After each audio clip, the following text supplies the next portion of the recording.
Peace and blessings, family. Peace and blessings. This is your brother, Sean Ali, here, Supreme Health and Wellness by Sean. And as always, family, I thank each and every one of you who tunes in and shares some of your very valuable time and energy. And as always, I pray that these brief words are received in the spirit that I am striving to deliver, which is the spirit of your brother, the spirit of love, and of course, and always, in the spirit and in the name of God. Yes, family, thank you for tuning in. Thank you for tuning in. I pray that these brief words find you and your loved ones and your family in the best of your health, the best of your wellness, and the best of your life. And I pray that it is on purpose, because a purposeful life is indeed a blessed life, because life is on purpose. And if we are on purpose, we are on time. Right? So, family, I wanted to come and talk about.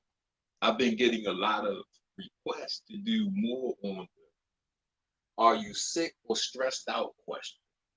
So we wanted to come with a part two and to deliver more solutions that you can do almost instantaneously to gain control of yourself, right? And the question is, are you sick or stressed out? And when we are looking that the control of the body comes from the brain, right? We have a hormone, and when we're looking at internal communication, how our body communicates, it uses hormones as messengers, right? So the hormone will have the producing cell and it will have a target cell. And in that hormone is the message for communication for that body's action. When we are looking at growth, metabolism, immune system, all of these are based on hormones in the communication of those hormones. What makes stress so dangerous is that it interrupts that communication. It literally overtakes our endocrine system, which is responsible for the hormones, and it devotes the entire body to the stress, right? So when we are looking, this stress can come from many, many, many, many different external as well as internal actions. You have your environment, right? Emotions, right? You can have physical stress, you can have psychological stress, right? These are the four main ways that stress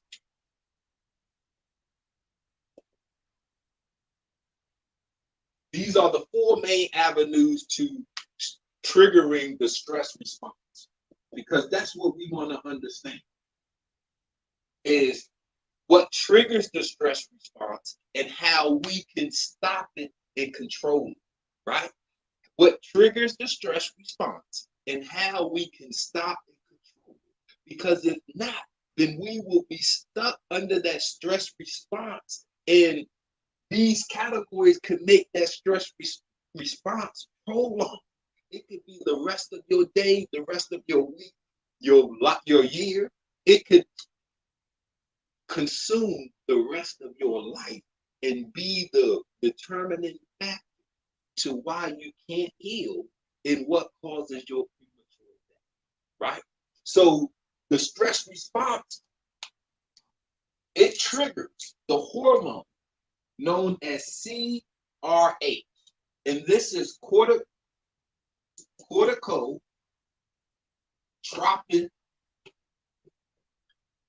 releasing hormone. So we're looking at the foundation. Remember, the body communicates through hormones. So the stress response, it triggers the hypothalamus to make and start communicating with the body, it creates this corticotropin releasing hormone, or CRH. Now, when we're looking, the hypothalamus is this area right here, right? If you can see that number, it would be number 49. The pituitary gland is number 48. The darker is the interior, the lighter is the posterior. When we are looking at the stress response, it is a communication between our hypothalamus, the anterior pituitary gland, and the adrenal glands, or the HPA axis. So when we are looking, this CRH, right? This is the root to addiction, depression, and stress. So this hormone, corticotropin releasing hormone, or CRH, this is the hormone that is originated from in the hypothalamus. When you produce one of these factors, your environment, your emotions, physical stress, or psychological stress. You could be in a toxic environment, a loud, noisy, polluted environment that bothers you, and it creates or causes the stress response, right? And now your hypothalamus is going to start to make corticotropin releasing hormone, right? Your physical, you can move too much. That job, working the 12-hour shift, 16-hour shift, 18-hour shift, right? Working over 40 hours a week, right? Doing things that you don't want to do. Exercising too much and too long and too intense puts you in a state of stress. It triggers the stress response. Automatically, your hypothalamus starts to make corticotropin releasing hormone.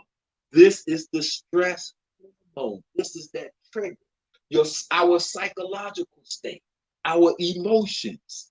These are the main things that trigger this response. See, and we might not always feel it. You could be under your hypothalamus could be producing and secreting that CRH right now, and you won't feel it. You will feel it after you crash and you go through the activity. At the end of your work shift, you're tired, you're worn out, you're fatigued, right? At the end of the episode, you're tired, you're worn out, you're fatigued. This is a sign that we were under the stress response, right? So the hypothalamus, it makes the CRH. It then triggers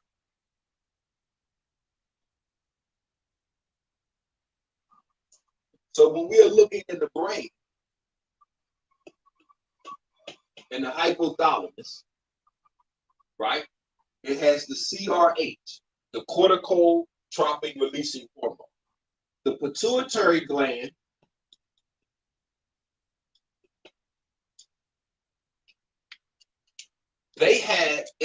the hypothalamus produces the CRH, which then goes to the pituitary. The CRH target is because you have the originating cell and you have the target cell. So the originating is the hypothalamus. It produces the cortical releasing hormone, CRH. The target of CRH is your pituitary. Now the pituitary gland produces ACTH and adrenal corticotropin hormone. Adrenal corticotropin hormone, right? Now, the target cell of the pituitary of ACTH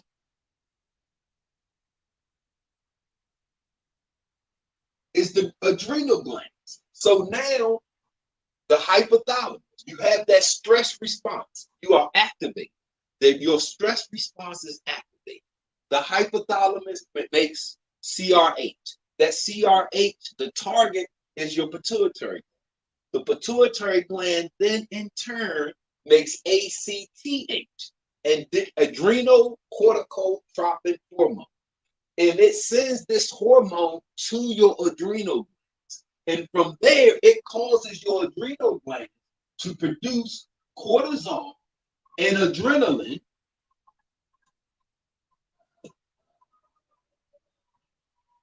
which is the stress hormones. Listen, which is the stress hormones. And now from there, your adrenal glands is dispersing. So the metabolic response inside your body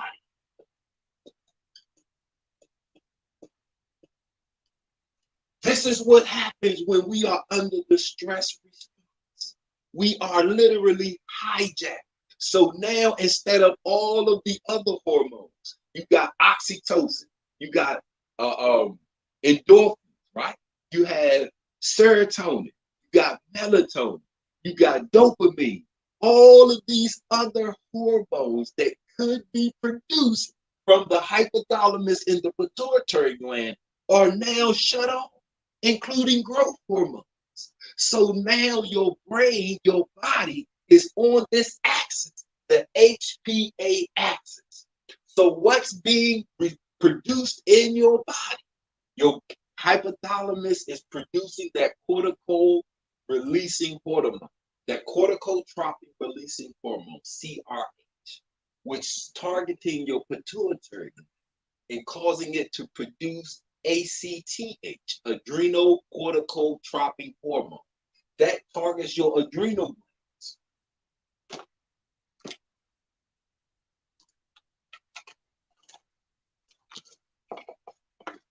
So from the hypothalamus to the pituitary gland to your bloodstream, down your bloodstream to your adrenal glands. And now your adrenal glands is producing adrenaline and cortisol. So the metabolic response in your body is you are literally under a state of stress. You are literally under a state of stress, right? Now, we are under this state of stress. This is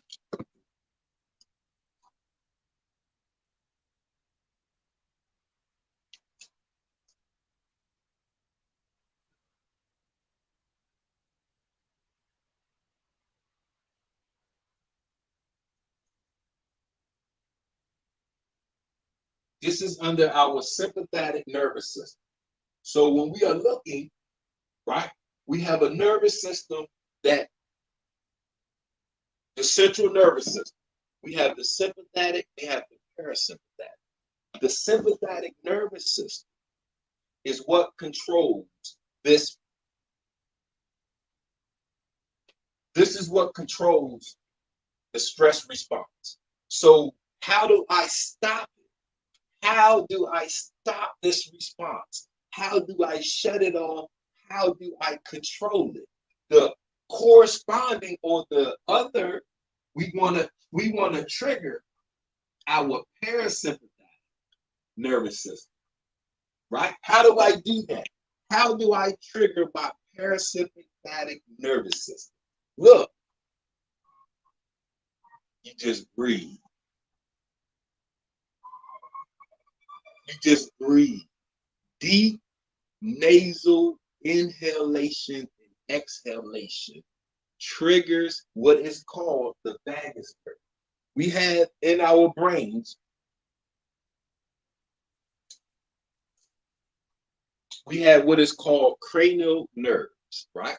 So if we remove the cerebellum, we have what is called cranial nerves, right? The 10th cranial nerve is the vagus nerve. The 10th cranial nerve is our vagus nerve right here.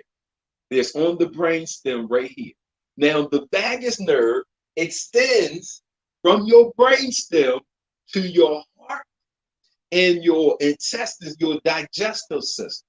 When we breathe, deep inhalation, slow nasal breath.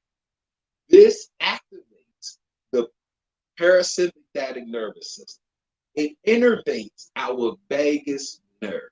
See what this is? When you do that deep inhalation,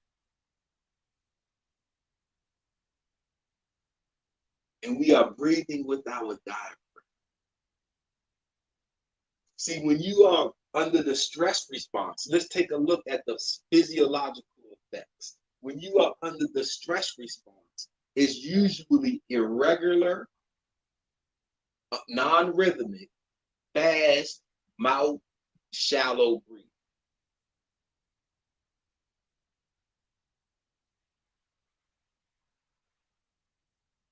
This exasperates the stress response because your heart is beating faster under stress. When cortisol and adrenaline is in your body, it's the emergency. You are being pumped up. So your heart is beating faster, your blood pressure is raised, your arteries are constricted, your muscles are tense, your body is tight, it's ready to fight or flight. It's in the stress response. So the opposite of the stress response is calm, cool, collected. But how do you get your body into the state of being calm, cool, and collected?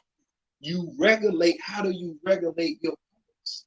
How do you control your pulse? How do you regulate your rhythm? How do you control your rhythm? Your heart. How do you control your heart? Your breathing.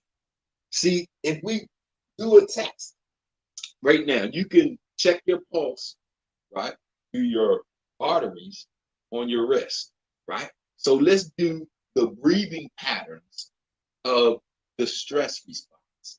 Irregular, non-rhythmic, shallow mouth breathing.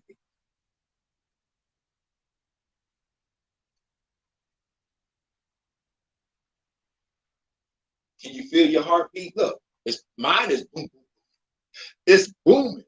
Boom, boom, boom, boom. See, that's your body carrying every beat of your heart is pushing that adrenaline and that cortisol through your body to get your body successfully through the emergency, through the stress. But depending on what the stress is, we could stay in that response because we don't know how to stop it. So now, registering your pulse. Let's do the breathing patterns of calm, collected peace, right? That's slow.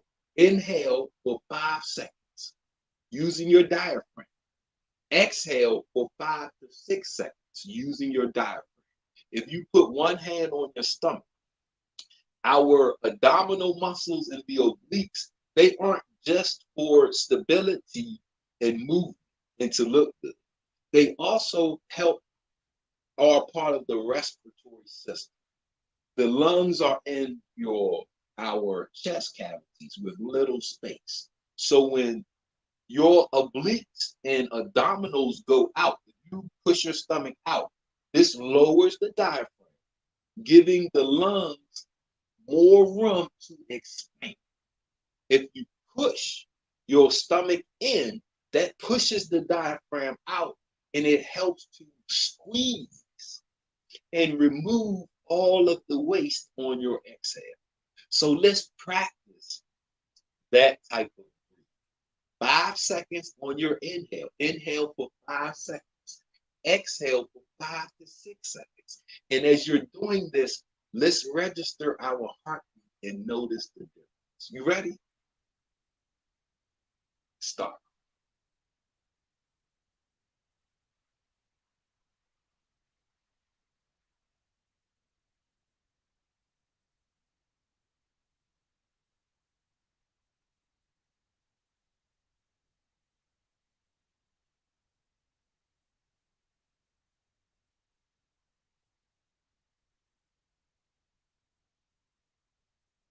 Now, at first, my heartbeat sped up a little bit, but on that second breath, When I inhale, exhale, on the second inhale, exhale, I notice my heartbeat slowing down. On the third, it's got even slower to where it becomes, you can make it into a slow rhythmic pace. What this does is it innervates, it excites the vagus nerve.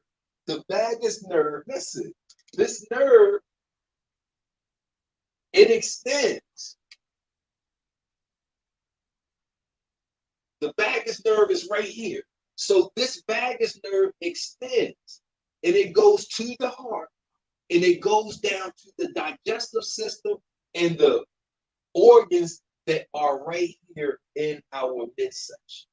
And it gives us control. Look, immediate control. Because the rest of it is not going down the spinal column. It has a direct path. This is the longest nerve in your body, the vagus nerve. This is how you activate your parasympathetic nervous system. This is how you slow down your heart and you take your body out of the stress response immediately, within seconds. You don't have to eat nothing, drink nothing, buy nothing, go nowhere, do nothing. You just put your body back into functioning how it's supposed to be, right? So we immediately put our bodies in check and save ourselves. Listen, when we looking at the stress response, there are so many things that we can do, think, eat, drink that trigger the stress response, right? And when we are looking, the hypothalamus, it not only controls the stress response, but it also controls our homeostasis. So homeostasis is controlled by your hypothalamus. But when we are always under stress, we are always causing the hypothalamus to produce the stress hormone. So it can't produce other things. We are always causing the pituitary gland to produce ACTH, the precursor to the stress. So the pituitary gland can't produce hormones. It can't activate the thyroid. It can't activate your gonads. It can't activate your pancreas. It cannot activate the parts of your body that help you grow and develop. So we start to die. We become weaker. We become diseased. We become fatigued. We become energyless. Then all of a sudden we become lifeless. This is the stress test. This is a book. It's filled up with different tests for you and I to take to know our stressors. So in this, you're going to take a series of tests that let you know these are the different ways that we can activate the HPA axis inside us. If we don't know these many ways, then you might be under your HPA axis right now. It's a great chance that you have activated your HPA axis and are under the stress response. And it's critical for us to know this so we can control it and manage it, because this is where the imbalances persist. Stress is a comorbidity. It's a pre-existing condition. This is what shuts down your thyroid. This is what interferes with your reproductive system. This is what interferes with our immune system. Because under stress, we are under the fight or flight. So we're not even under the thinking part of the brain. We are under the limbic system, the amygdala, the emotional part. So now this means that I'm able or suspect to do anything because I'm under the stress response. So I can't think clearly because that part of my brain is not activated. I'm under that emotional. So it is it's imperative that we know how to untrigger. Once we become triggered, it's imperative for us to know how to untrigger ourselves, how to bring ourselves back into that balance, into that normalcy, how to break that HPA axis, right? Family, get your book. This is a small one. It's just a few tests for you and I to know where we are, for we can understand what triggers me. So now, once I know my triggers, I know what part of my area of my lifestyle I need to work on. I need to strengthen and improve. So now, no matter where I go, woo, I don't care what room I walk into. I don't care what door I knock on. I don't care who I encounter. You can't stress me out because I know my triggers. I control them and manage them. This is me. So family, Amazon.com, or you can get your book directly from us, right? A healthy me, my plan and contract to help. Woo! And of course, you definitely need the endocrinology of healing and life. This is the book that explains the science of the endocrine system that we are just talking about right now. In here, you will find that information on your endocrine system. You will find how to use your thought process so that you can control and produce the hormones that will heal you, that will empower you with health, that will imbue you with life, so that you can not only be healed and healthy, but now we are on the path to enjoying abundant life. Ooh, available, Amazon.com. Endocrinology of healing and life. This is that manual where it says you are what you think, right? As you conceive, you achieve. That process happens through the endocrine system. The nervous system is our thoughts. The endocrine system is our hormones. So that thought has to produce a corresponding hormone for you to be what you want to become. This is that science on available. Amazon.com, or you can get it directly from us. Family, thank you all for tuning in. I pray that these 3 words were received in the spirit that I was striving to deliver in, which is the spirit of your brother, the spirit of love, and of course, in always in the spirit and in the name of God. If you or anybody you know needs help or wants to understand more, please feel free to contact us. Supreme Health and Wellness by Sean. Now, family, carpe diem. Go and seize your day. Go conquer your day. Go create your heaven and set yourself in it, because that is all up to you.